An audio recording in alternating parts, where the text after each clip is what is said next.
Welcome to the last breakfast. Please enjoy the video. In this video, I will show you how to set up Squarespace Ecommerce the easy way. First, select a beautiful template that fits your brand. Squarespace offers hundreds of professionally designed options. Next, begin adding your products.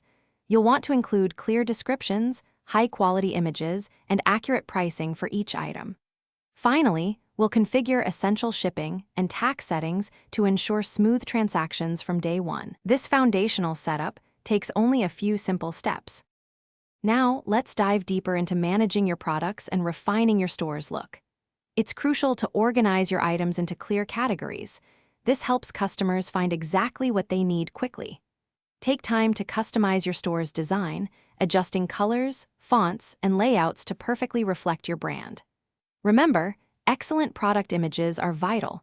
They can significantly impact purchasing decisions. Aim for at least 3 to 5 high-resolution photos per product to showcase every detail.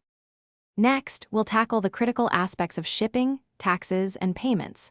Squarespace allows you to set up diverse shipping methods, from a simple flat rate to more complex weight-based calculations.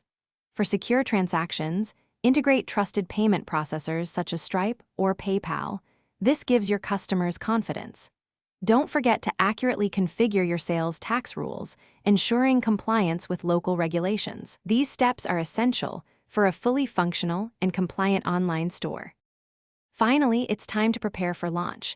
Before going live, conduct a thorough review of all your store settings, from product details to checkout processes.